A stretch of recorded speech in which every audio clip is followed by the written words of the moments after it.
Welcome to Christy's delicious foods. இன்றைக்கி என்ன செய்ய போகிறோம் இப்போவே கெஸ் பண்ணியிருப்பீங்க, எனக்கு நல்லா தெரியும். தட்டில் மீன் இருக்குது, வெண்டைக்காய் இருக்குது. என்ன செய்ய போகிறேன் நீங்கள் கெஸ் பண்ணியிருப்பீங்க. ஆமாங்க, மீன் குழம்பு தான் செய்ய போகிறோம். மத்தி மீனும் வெண்டைக்காவும் சரியான காம்பினேஷன்.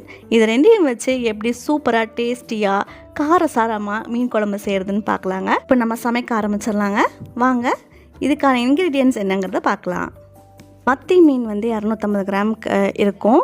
அதே போல் வெண்டைக்காய் ஒரு 8 வெண்டைக்காய் பாதியாக கட் பண்ணி எடுத்து வச்சுருக்கேங்க.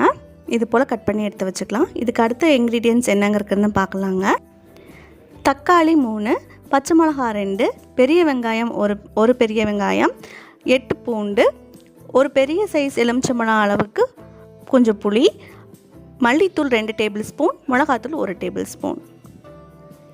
அப்புறம் இது கூட தேங்காய் 4 டேபிள் ஸ்பூன் எடுத்து வச்சுருக்கேன். சீரகம் 1/2 டேபிள் ஸ்பூன். புளியை ஊற வச்சிடலாங்க. தண்ணி கொஞ்சம் ஊற்றி ஊற வச்சிடலாம். புளியை நல்லா கரைச்சி வடிகட்டிக்கலாங்க. இந்த சாறு மட்டும் எடுத்து ஊற்றிக்கலாம். இது கூட தக்காளியை சேர்த்து நல்லா பிசைஞ்சு விட்டுடலாம்.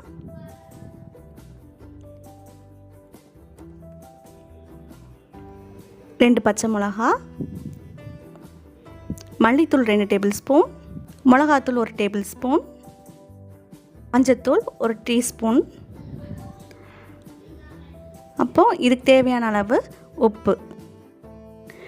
இதில் கொஞ்சம் தண்ணி சேர்த்துக்கலாம். தண்ணி நிறையாவே சேர்த்துக்கோங்க. இந்த குழம்பு தண்ணியாண்ட வச்சா தான் சூப்பராக டேஸ்ட்டாக இருக்குங்க. அதனால் தண்ணி ஊற்றிக்கலாம். மசாலாலாம் போட்டு நல்லா கலக்கி வச்சாச்சுங்க. இனி அடுத்து குழம்பை தாளிச்சிடலாம். அடுப்பு பற்ற வச்சுக்கலாங்க. இப்போ 3 டேபிள் ஸ்பூன் நல்லெண்ணெய் ஊற்றிக்கலாம். நல்லெண்ணெயில் செஞ்சிங்கன்னா தான் குழம்பு ரொம்ப டேஸ்டியாக இருக்கும். இதில் 1 டீஸ்பூன் அளவுக்கு கடுகு சேர்த்துக்கலாங்க. கடுகு நல்லா பொரிஞ்சு வரட்டும். கூடவே 2 டீஸ்பூன் அளவுக்கு வெந்தயம் சேர்த்துக்கலாம். நம்ம கட் பண்ணி வச்சுருக்க பூண்டு சேர்த்துக்கலாங்க.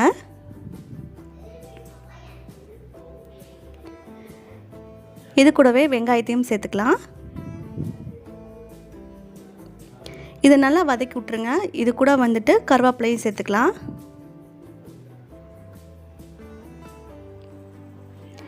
இது எல்லாத்தையும் சேர்த்து ஒன்றா நல்லா வதக்கி விட்டுறலாங்க. நல்லா ப்ரௌன் ஆகணும். வெங்காயம் பூண்டு எல்லாமே நல்லா ப்ரௌன் ஆகி அந்த வதங்கும் போது ஒரு ஸ்மெல் வரும். அது செமையாக இருக்குங்க. நல்லா வதங்கிடுச்சு. இப்போ வெண்டைக்காவை சேர்த்துக்கலாம். நல்லா வெங்காயமெல்லாம் ப்ரௌன் ஆகிடுச்சு. அதனால் இப்போ வெண்டைக்காவை சேர்த்து நல்லா வதக்கி விட்டுறலாங்க. அந்த பிசுப்பு போகிற அளவுக்கு வதக்கி விட்டுறலாம். வெண்டைக்காயில் இருக்கிற அந்த பிசுப்பெல்லாம் போயிடுச்சு. நல்லா வதங்கிட்டு வருதுங்க. இப்போ நம்ம கூட்டி வச்சுருக்க அந்த குழம்பை எடுத்து ஊற்றிடலாம்.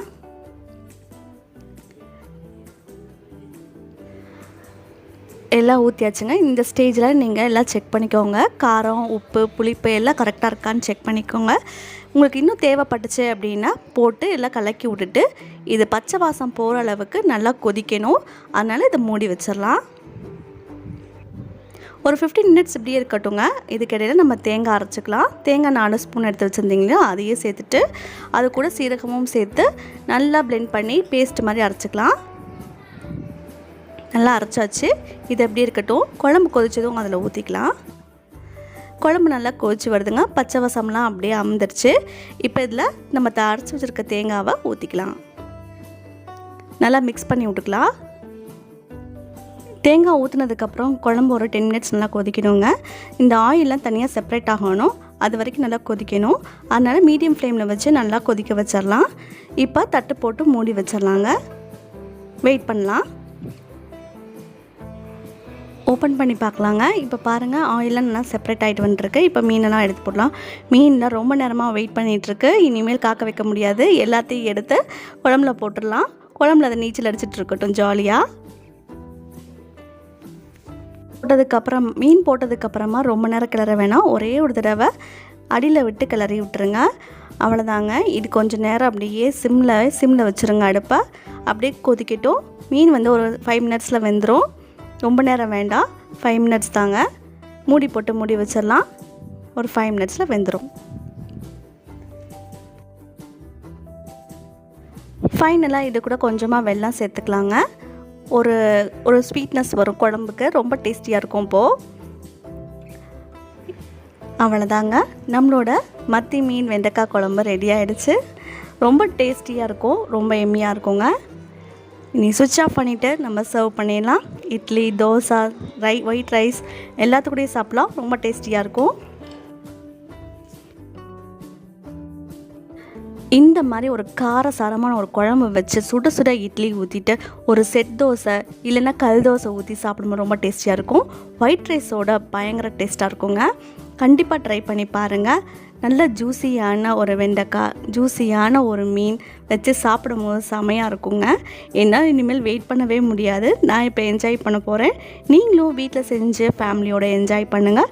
இந்த வீடியோ உங்களுக்கு பிடிச்சிருந்துச்சுன்னா லைக் பண்ணுங்கள், ஷேர் பண்ணுங்கள், மறக்காமல் சப்ஸ்கிரைப் பண்ணுங்கள். அடுத்து ஒரு சூப்பரான ரெசிபியோடு உங்களை நான் சந்திக்கிறேன். அது வரைக்கும் டாட்டா.